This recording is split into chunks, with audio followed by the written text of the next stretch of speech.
ભુજના ખાવડા વિસ્તારથી 181 હેલ્પલાઇનની તત્પરતાથી બાળ વિવાહથી બચાવ. 18 વર્ષની યુવતીનો રેસ્ક્યુ કરી સુરક્ષિત સ્થળે ખસેડાઈ.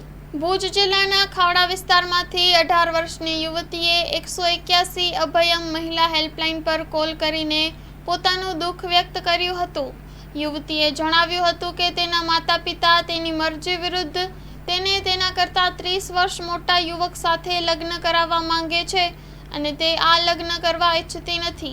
કોલ મળતા જ 181 ટીમના કાઉન્સેલર પૂજાબેન ચૌહાણ, પોલીસ અધિકારી ચંદ્રિકાબેન ગહેલોત અને પાયલોટ ભાવેશભાઈ ખંભુ ઘટના સ્થળે પહોંચ્યા હતા. જ્યારે 181ની ગાડી ઘટના સ્થળે પહોંચી ત્યારે યુવતી તરત જ દોડી આવી અને ભયભીત અવાજે કહ્યું, "મને અહીંથી લઈ જાઓ, નહીં તો મારી નાખશે." યુવતીએ સ્પષ્ટપણે જણાવ્યું કે તે લગ્ન કરવા માંગતી નથી અને તેના પર દબાણ કરવામાં આવી રહ્યું છે. તે એમ પણ કહેતી હતી કે 181ના ટીમને જતાં જ તેના ઘરમાં બંધ કરીને મારવામાં આવશે.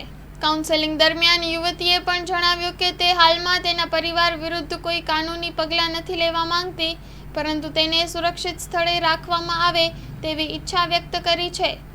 તેમની સલામતીને ધ્યાનમાં રાખીને અને તેમના સંમતિ સાથે તેમને ભુજ ખાતે આવેલા મહિલા કલ્યાણ કેન્દ્ર ખાતે રાખવામાં આવ્યા છે. 181 અભયમ મહિલા હેલ્પલાઇનની તત્પરતા અને સંવેદનશીલ કામગીરીના કારણે એક યુવતીનું બાળ વિવાહ અટકાવાયું છે અને તેણીને હવે એક સુરક્ષિત વાતાવરણ મળી રહ્યું છે. Story report by Karan Vaghela, Bhuj.